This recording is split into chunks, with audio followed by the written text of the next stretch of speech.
نحمده ونصلي ونسلم على رسوله الكريم وعلى آله وأصحابه أجمعين أما بعد فأعوذ بالله من الشيطان الرجيم بسم الله الرحمن الرحيم لقد كان في قصصهم عبرة لأولي الألباب صدق الله مولانا العظيم۔ بارگاہ نبی و آل نبی میں عقیدت اور محبت کے ساتھ درود پاک کا نذرانہ پیش فرمائیں۔ اللہم صلی علی سیدنا و مولانا محمد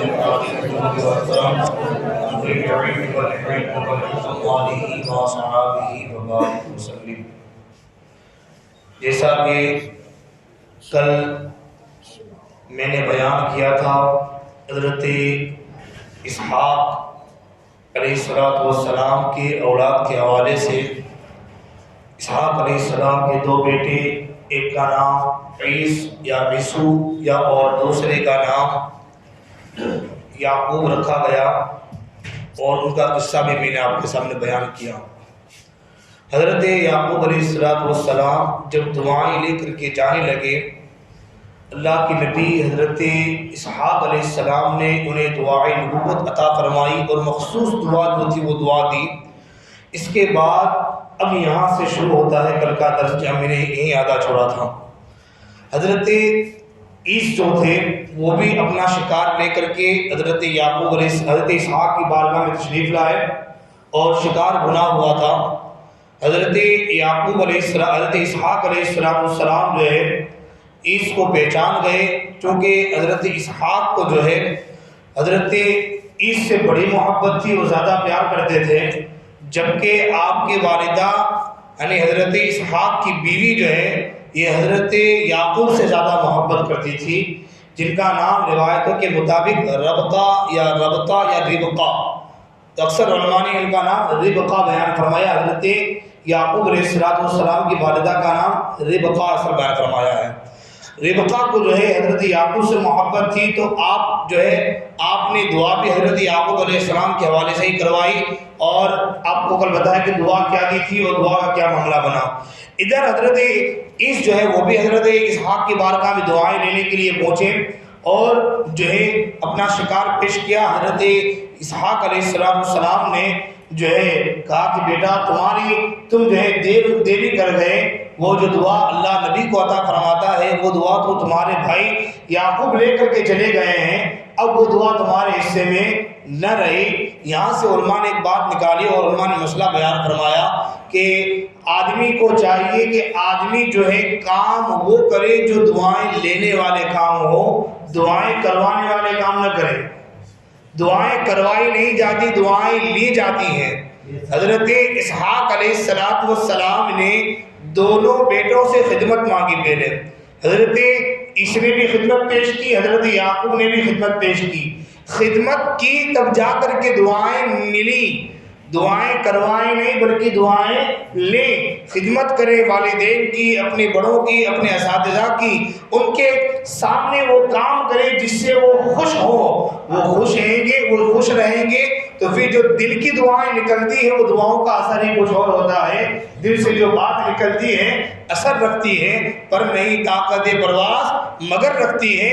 اس لیے دعائیں کروائیں نہیں بلکہ دعائیں کیا کریں؟ لیں۔ دعائیں لی جاتی، دعائیں کروائی نہیں جاتی۔ یہ حضرت اسحاق اور یعقوب علیہ السلام کی قصے سے ہمیں بات پتہ چلتی ہے کہ دعائیں لی گئیں۔ حضرت اسحاق علیہ السلام کی بارگاہ میں جب عیس پہنچے، عیس نے بھی کھانا پیش کیا، لیکن چونکہ دعا تو نہ رہی، لیکن حضرت اسحاق علیہ السلام چونکہ نبی تھے، نبی کی بارگاہ سے کوئی محروم ہوتا نہیں ہے، چاہے وہ اپنی سگی اولاد ہو، چاہے آنے والا کوئی پرایا بھی کیوں نہ ہو، نبی کی بارگاہ میں جو بھی آ جائے نبی اسے محروم لوٹاتے نہیں ہیں۔ اور اگر سید الانبیاء کی بارگاہ میں آ جائے تو پھر میرے مصطفیٰ کو جو ہے مانگو قطرہ تو دریا دیتے ہیں۔ میرے کریم سے گر قطرہ کسی نے مانگا، دریا بہا دیے ہیں، در بے بہا دیے ہیں۔ اتنا دیا سرکار نے مجھ کو جتنے میری اوقات نہیں۔ اور میں تو کیا مانگوں مصطفیٰ کی بارگاہ کے اندر، حضور کے صدقے میں اللہ ہم تو نام کے صدقے میں مانگتے اللہ ہمیں عطا فرماتا ہے کہ نہیں؟ لیکن حضرت اسحاق علیہ السلام نے حضرت عیسیٰ کو یہ دعا دی کہ اللہ تیری اولاد میں برکتیں عطا فرمائے. کیا کرے اللہ تیری اولاد میں برکتیں عطا فرمائے. بنی اسرائیل کے زیادہ تر قبیلے حضرت عیسیٰ علیہ السلام کی نسل سے چلے ہیں. اور بعد میں بتایا گیا، علماء نے یہ بھی لکھا ہے کہ اللہ تبارک و تعالیٰ نے حضرت عیسیٰ کو عمر بھی لمبی عطا فرمائی اور اولاد اتنی عطا فرمائی، آپ نے اپنی ظاہری حیات کے اندر ہی اپنے 1000 بچوں کو دیکھا ہے. کتنے؟ دعائے نبی کا اثر تھا وہ کہ اللہ تبارک و تعالیٰ نے عیسیٰ کو ان کی زندگی میں 1000 بچے انہوں نے دیکھے ہیں، چاہے وہ پوتے پر پوتے نواسے سب ملا کر کے اپنی زندگی میں انہوں نے اتنا دیکھا، تو اللہ نے زندگی کے بعد کیا عطا فرمایا ہوگا. یہ دعائے نبی کا اثر تھا، اس لیے کہ وہ دعا کروائی نہیں بلکہ دعا کیا کی گئی تھی؟ دعا لی گئی تھی. دعا کیا کی گئی تھی؟ لی گئی تھی. اس لیے آپ بھی یاد رکھیں، والدین کے ساتھ وہ سلوک کریں کہ والدین دعائیں دیں. ماں باپ کے ساتھ کبھی بھی بے ادبی، بدتمیزی، گستاخی والا لہجہ، اونچی آواز سے باتیں نہ کریں. بڑوں کے ساتھ جو ہے اونچی آواز کے ساتھ ٹیڑھی نگاہ سے نہ دیکھیں، محبت کی نگاہ سے دیکھیں، بڑوں کا ادب کریں. پھر سامنے سے جو بزرگوں کی دعائیں ملے گی، اللہ تبارک و تعالیٰ ان دعاؤں کے صدقے میں آپ کو بے حساب کامیابی عطا فرمائے گا. سبحان اللہ. یہی بزرگوں کی زندگی کا بھی آپ نچوڑ دیکھیں. سیدنا سرکار اعلیٰ حضرت امام احمد رضا محدث بریلوی رضی اللہ تعالیٰ جو ہے آپ کے والد ماجد جو ہے آپ کو بچپن ہی سے دعائیں دیا کرتے تھے، وہ دعائیں کرواتے نہیں تھے. یہاں تک کہ جب اعلیٰ حضرت امام اہل سنت رضی اللہ تعالیٰ عنہ نے 8 سال کی عمر کے اندر ہدایت النجو والنحو کی جو اہم کتاب ہے اس کی شرح عربی میں لکھی. اعلیٰ حضرت نے کس میں لکھی ہے؟ عربی میں لکھی ہے. وہ لکھ کر کے اپنے والد ماجد کے پاس گئے. آپ کے والد ماجد نے دعا فرمائی، اللہ احمد رضا کے علم، آپ کے والد ماجد جو ہے آپ کو احمد میاں بلایا کرتے تھے، اللہ احمد میاں کے علموں میں بے پناہ برکت عطا فرمائے. وہ دعائے والد کا اثر تھا کہ آج فتح برزیہ کا توبہ میں نظر آ رہا ہے الحمدللہ. اس لیے دعائیں کیا کرنی آپ کو؟ دعائیں لینی ہیں، دعائیں کروانی. آج کا درس یاد رہے گا آپ کو انشاءاللہ تبارک و تعالیٰ. اس کو اپنی ڈائری میں نوٹ کر لیجئے گا اور دل پہ نقش کر لیجئے گا. ہمیشہ کام وہ کرے جو دعائیں لینے والے ہوں. دعائیں کروانے والے تو کام بہت ہوتے ہیں. جو ہے بہت سے لوگ آتے ہیں کہ مولانا صاحب دعا کر دیجئے، حاجی صاحب دعا کر دیجئے. حاجی کی دعا بات کی، مولانا کی دعا بات کی ہے، پہلے ماں باپ کی دعا ہے، ان کی دعائیں لو، اللہ بلا پار فرما دے گا انشاءاللہ تبارک و تعالیٰ. اب جو ہے حضرت یعقوب علیہ السلام اور اسحاق حضرت عیسیٰ اب یہ دعائیں تو لے لی، لیکن چونکہ وہ دعا میں حضرت یعقوب پہلے آ گئے تھے اور جو ہے اس بات میں پہنچے تھے تو شیطان نے حضرت عیسیٰ کے دل میں کچھ وسوسہ ڈالا اور حسد پیدا ہو گیا. دھیرے دھیرے اس نے چاہا کہ یعقوب کو کسی طرح بھی جو ہے یہاں سے ختم کر دیا جائے، یا تو انہیں جو ہے دنیا سے ہی ختم کر دیا جائے. حسد کی آگ ان کے دل میں پیدا ہوئی اور شیطان چونکہ ایسے معاملات میں آپ آگے انشاءاللہ سورہ یوسف میں بھی آگے دیکھیں گے کہ حسد کیا چیز ہوتی ہے، وہاں پر انشاءاللہ میں بیان کروں گا پورا آپ کو. یہاں پر اشارہ خانے کے لیے کر دیتا ہوں کہ حضرت عیسیٰ کے دل میں شیطان نے حسد کی آگ پیدا کی. اور حسد وہ چیز ہے جب پیدا ہو جائے نا تو پھر بھائی بھائی کا نظر نہیں رہتا، ماں باپ کا نہیں رہتا، نہ بیٹے کا رہتا ہے، یہاں تک کہ آدمی اپنا خود کا نہیں رہتا. جب حسد پیدا ہو جائے تو شیخ سعدی شیرازی فرماتے ہیں حسد کرنے والا خود اپنی دنیا کو بھی برباد کرتا ہے، اپنے آخرت کو بھی برباد کر بیٹھتا ہے. اس لیے حسد سے بچیں، ہمیشہ جلن سے بچیں. اس کو جلے سے کہتے ہیں نا، حسد کرنے والا خود اندر ہی اندر خود جلتا ہے، جس سے حسد کیا جاتا ہے اس کا کچھ بگڑتا نہیں ہے. اب ادھر جو ہے حضرت اس کے دل میں حسد پیدا ہوا. حضرت اسحاق علیہ السلام نے حضرت یعقوب کو تنہائی میں بلایا اور محسوس کر لیا کہ بیٹا اب تم جو ہے یہاں پر تمہارا رہنا بہتر نہیں ہے، تم اپنے والد کے اپنے ماموں لیہ بن ناحس کے پاس جو ہے ملک شام چلے جاؤ. چونکہ حضرت یعقوب حضرت اسحاق یہ کنعان میں رہتے تھے، جو بابل کے شہر کے قریب جو پڑتا تھا اسی کے اندر حضرت اسحاق علیہ السلام رہا کرتے تھے، جہاں حضرت ابراہیم علیہ السلام بھی کیا کرتے جو فلسطین کا علاقہ پڑتا ہے وہاں پر کنعان کا علاقہ ہے، وہاں سے تھوڑی دور جو ہے وہ ملک شام سیریا کا علاقہ پڑتا ہے۔ آپ نے کہا کہ تم جو ہے یہاں پر نہ رہو، بہتر ہے کہ تم اپنے ماموں لیہ بن نائس کے پاس چلے جاؤ۔ ادھر حضرت یعقوب اور اسحاق علیہ السلام کی جو تقریباً عمر تھی، علماء نے لکھا کہ حضرت اسحاق کی عمر 181 سال ہو گئی تھی۔ کتنی؟ 181 سال حضرت اسحاق کی عمر ہو گئی۔ آپ کچھ دن یہاں رکے، انہی دنوں کے اندر حضرت اسحاق علیہ السلام داعی اجل کو لبیک کہا اور آپ دنیا سے پردہ فرما گئے۔ اب حضرت اسحاق کی دنیا سے پردہ فرمانے کے بعد حضرت یعقوب علیہ السلام جو ہے اپنے والدہ کے ساتھ ربقہ کے ساتھ سفر کر گئے ملک شام کی طرف۔ ادھر حضرت کنعان میں جو ہے آپ کے بھائی اس رہنے لگے، ان کی بکریاں، ان کی اولاد سب یہیں پر آباد ہوئے، اور اس کے بعد حضرت یعقوب علیہ السلام یہ ملک شام میں آ کر کے آباد ہوئے۔ ملک شام میں حضرت یعقوب کے ماموں جن کا نام تھا لیہ بن نائس، لیہ بن نائس کے پاس آپ قریباً کئی سال رہے۔ انہی سالوں کے اندر حضرت یعقوب علیہ السلام کی عمر جو ہے قریباً 14 یا 15 سال، یا بعض روایتوں کے مطابق 18 سال کی عمر آپ کی ہوئی۔ اور 18 سال کی عمر کے بعد حضرت یعقوب علیہ السلام نے اپنے ماموں سے جو ہے اس بات کی درخواست کی کہ حضرت لیہ بن نائس کی جو ہے وہ بیٹی تھی، تقریباً آپ کی 2 بیٹیاں تھیں لیہ بن نائس کی، ایک بیٹی کا نام تھا لایا اور دوسری کا نام تھا راحیل۔ یہ 2 بیٹیاں لیہ بن نائس کی تھیں۔ حضرت یعقوب علیہ السلام سے چونکہ لیہ بن نائس جو بڑی محبت فرمایا کرتے تھے، بڑی اپنی اولاد سے بھی زیادہ انہیں رکھا کرتے تھے، اس لیے کہ یعقوب علیہ السلام اخلاق، کردار، حسن ادا اور چہرے کی خوبصورتی کے اعتبار سے سب سے زیادہ بہترین نظر آتے تھے۔ اور اس کی وجہ بھی یہ تھی کہ اللہ تبارک و تعالیٰ نے نبی کو بچپن سے وہ کمالات عطا فرمائے ہوتے ہیں جو عام لوگوں میں نہیں ہوتے ہیں۔ عام لوگوں میں جو گندگیاں ہوتی ہیں اللہ نبی کو چیزوں سے کیا رکھتا ہے؟ پاک رکھتا ہے۔ اسی لیے آج کی اس درس سے عقیدہ لے کر کے جائیں، نبی بچپن سے ہی جھوٹ، غیبت، چغلی، حسد، جو بری چیزیں انسان میں ہوتی ہیں، جو دل کی برائیاں ہیں، ظاہر کی برائیاں، باطن کی برائیاں، نبی بچپن سے ہی نہیں بلکہ پیدائش سے ہی ان تمام برائیوں سے پاک ہوا کرتا ہے۔ نبی کیا ہوتا ہے؟ ہمیشہ ان چیزوں سے، بری عادتوں سے پاک ہوتا ہے۔ نبی کبھی جھوٹ بولتا؟ نبی کبھی جھوٹ بولتا؟ ذرا زور سے، نبی کبھی جھوٹ بولتا؟ یہ کسی نے اندھیرے میں بیٹھ کر کے بات کہی تھی کہ معاذ اللہ خدا بھی جھوٹ بول سکتا ہے نا؟ ہاں، فتاوی رشیدیہ کے اندر بھی بات موجود ہے۔ اس کے علاوہ جو ہے البراء و قاطعہ، نام نہیں لینا چاہتا ان خبیثوں کے میں، جنہوں نے اللہ کی شان میں توہین کی ہے، انہوں نے کہا کہ معاذ اللہ رب العزت بھی جھوٹ بول سکتا ہے لیکن بولے گا نہیں، معاذ اللہ، 100 بار معاذ اللہ۔ ہمیں یہ عقیدہ دیا امام اہل سنت سرکار اعلیٰ حضرت نے سبحان الصدق عن قید کسب المکتوب کے اندر اعلیٰ حضرت نے پورا رسالہ تفصیل کے ساتھ لکھا اور اس بات کو ثابت فرمایا، اللہ تبارک و تعالی جھوٹ بولنے سے یا جھوٹ کے خیال سے بھی میرا مولا پاک ہے۔ سبحان اللہ عما یصفون، اللہ رب العزت تمام برائیوں سے میرا مولا کیا ہے؟ پاک ہوتا ہے۔ جب نبی پاک ہے تو نبی کو بنانے والا مولا کبھی جھوٹ بول سکتا ہے؟ کبھی؟ میں اور آپ ہم ہمیشہ اس کو اچھا سمجھتے ہیں جو جھوٹ نہ بولتا ہو، ہماری نگاہ میں اچھا وہ جو جھوٹ نہ بولے۔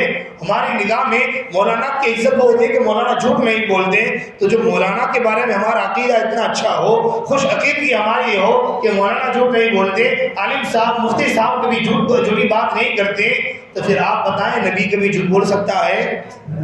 کبھی ہو سکتا ہے؟ ایک آسان بات آپ کو سمجھنا ہے، میں عرض کر دوں یہاں پر، اگر نبی جھوٹ بولتے معاذ اللہ، یا خدا جھوٹ بول سکتا معاذ اللہ، ایک بات بائی چانس اگر یہ فرض بھی کر لیا جائے نبی یا خدا اگر جھوٹ بول سکتے، اس کا مطلب یہ ہوا کہ اللہ تبارک و تعالیٰ نے معاذ اللہ قرآن کی اس آیت میں جھوٹ بولا۔ مطلب یہ ہوا کہ قرآن کی ہر آیت میں یہ شبہ ہو گیا، ہو سکتا ہے قرآن کی کوئی آیت جھوٹ ہو، اس طریقے سے ثابت یہ ہوگا کہ معاذ اللہ پورا قرآن جھوٹا ہے۔ میری بات سمجھ میں آئی آپ کو؟ اس لیے آپ کو عقیدہ یہ سمجھنا ہے، جو ایسے بات کرتے ہیں یا جو ایسے بات اپنی کتابوں میں لکھتے ہیں، ہمارا عقیدہ وہ نہیں ہے۔ اللہ رب العزت جو ہے وہ بھی ہمیشہ سے سچا ہے اور ہمیشہ سچا رہے گا، نبی بھی سچے ہیں، نبی ہمیشہ سچے رہیں گے، کبھی ان سے جھوٹ ہو سکتا، بلکہ جھوٹ وہاں پر پاسبل ہی نہیں ہے، امکان ہی نہیں جھوٹ کا، جھوٹ وہاں پر کیا ہے، محال سمجھا جاتا ہے۔ بلکہ اب یہاں پر حضرت یعقوب علیہ السلام سے بڑی محبت تھی لیا بن ناعس کو، آپ نے خواہش کی کہ مجھے آپ کی بیٹی سے نکاح کروائیے۔ لیا بن ناعس نے کہا کہ اگر تم نکاح کرنا چاہتے ہو تو مہر ادا کرنا پڑے گا، تمہارے پاس کچھ مال ہے؟ کہا مال تو نہیں ہے، کہ ایک کام کرو 7 سال میری خدمت کرو پھر تمہارا نکاح کروا دیا جائے گا۔ اس طریقے سے حضرت یعقوب علیہ السلام نے 7 سال اپنے ماموں لیا بن ناعس کی خدمت کی۔ کتنے سال؟ 7 سال خدمت کی۔ پہلے زمانے میں یہ ہوتا تھا کہ خدمت کے ذریعے سے مہر متعین کیا جاتا تھا۔ حضرت موسیٰ علیہ السلام کا جو نکاح ہوا ہے نا، وہ بھی خدمت کے بدلے میں ہی ہوا ہے، جس کا تذکرہ 20ویں پارے کے اندر ہے۔ آپ نے اپنے سسر حضرت شعیب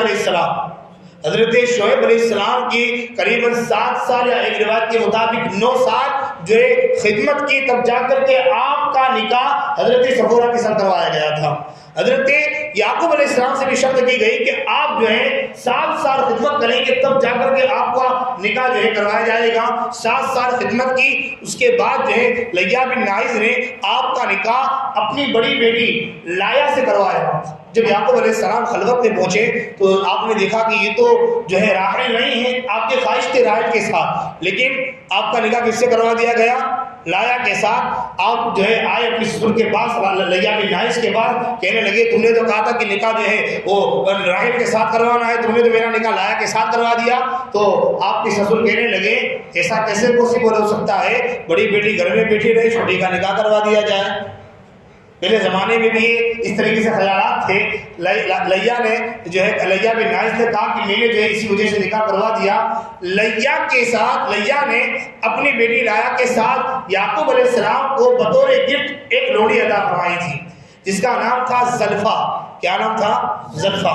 7 سال کے بعد پھر جو ہے آپ نے خواہش کی تو آپ کی خواہش کے مطابق 7 سال دوسری خدمت کرنی پڑی، اور اس کے صلے میں آپ کے سسر لیا بن ناعس نے آپ کا نکاح راحل کے ساتھ کروایا، اور راحل کے ساتھ بھی ایک لونی بطور گفٹ عطا فرمائی، جس کا نام رکھا گیا بلہا۔ کیا رکھا گیا نام؟ بلہا۔ اس طریقے سے حضرت یعقوب کی 2 بیویاں ہو گئی اور 2 لونی یعنی 2 بادیاں ہو گئی۔ 2 بیویاں، ایک کا نام لایا، ایک کا نام راحیل۔ پہلی لونی کا نام زلفا، دوسری لونی کا نام بلہا۔ اس طریقے سے حضرت یعقوب علیہ السلام کی جو اولاد ہے 4 عورتوں میں تقسیم ہوتی ہے۔ کتنی عورتوں میں؟ 4 عورتوں میں۔ اب یہاں حضرت یوسف کا شجرہ شروع ہوتا ہے۔ حضرت لایا جو ہے، جو حضرت یعقوب علیہ السلام کی پہلی بیوی ہے، اس سے 6 بیٹے پیدا ہوئے۔ کتنے بیٹے؟ 6 بیٹے پیدا ہوئے اور 1 بیٹی پیدا ہوئی۔ زلفا سے بھی 2 بیٹے پیدا ہوئے اور بلہا سے بھی 2 بیٹے پیدا ہوئے۔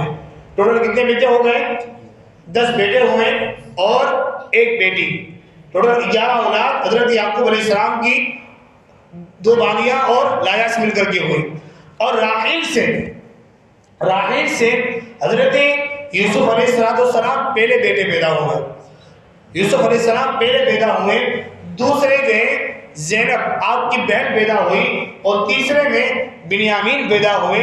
اس طریقے سے حضرت راحیل کی 3 اولاد ہوئی، یوسف علیہ السلام، بنیامین اور زینب۔ بنیامین کے ایام نفاسی چل رہے تھے حضرت راحیل کے، انہی راحیل کے ایام نفاسی میں قریباً 20 یا 25 دن کے اندر حضرت بنیامین کو ہوئے تھے کہ آپ کی والدہ دنیا سے پردہ فرما گئی، راحیل کا انتقال ہو گیا۔ اس وقت حضرت یوسف علیہ السلام کی عمر جو ہے قریباً 5 یا 6 سال کے مطابق تھی۔ کتنی؟ 5 یا 6 سال۔ اس طریقے سے حضرت یوسف علیہ السلام، چونکہ اب کوئی آپ کی ماں تو رہی نہیں، اب آپ کو اور آپ کے بھائی بہن کو کوئی ماں کا پیار دینے والا نہیں تھا، حضرت یوسف کی تربیت کی ذمہ داری لایا نے لی، حضرت بنیامین کی تربیت کی ذمہ داری بڑھانے لی، اور حضرت زینب کی تربیت کی ذمہ داری یہ زلفہ نے لی۔ اس طریقے سے تینوں بچے تین الگ الگ ماؤں کے پاس رہنے لگے اور تربیت ہونے لگی۔ لیکن چونکہ حضرت یوسف علیہ السلام ان 11 بھائی بہنوں اور اپنے بھائی بہنوں کے اندر بھی جو ہے سب سے زیادہ خوبصورت نظر آتے تھے، اور بڑی بات یہ تھی کہ حضرت یوسف علیہ السلام بڑے بھولے نظر آتے تھے بالکل، چونکہ ماں کی تربیت ملی نہیں، ماں کا پیار ملا نہیں، اس لیے بنیامین اور یوسف اور زینب جو ہے یہ اپنے دیگر بھائیوں کو بڑی محبت کی نگاہ سے اور بڑی للچائی نگاہ سے دیکھتے تھے کہ ان کے پاس تو ان کے ماں باپ ہیں اور ہمارے پاس ہمارے ماں باپ نہیں ہیں، ہمارے باپ تو ہے ہماری ماں نہیں ہے۔ اس لیے کہ ماں کا پیار بڑا عجیب سا ہوتا ہے۔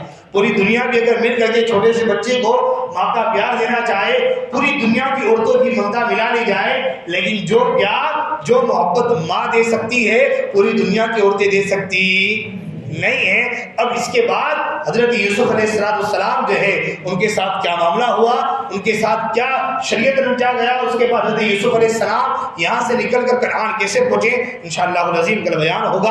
اللہ تبارک و تعالی ہم سب کو حضرت یوسف علیہ السلام کے صدقے حسن اخلاق کا پیکر بنائے۔ اللہم احفظنا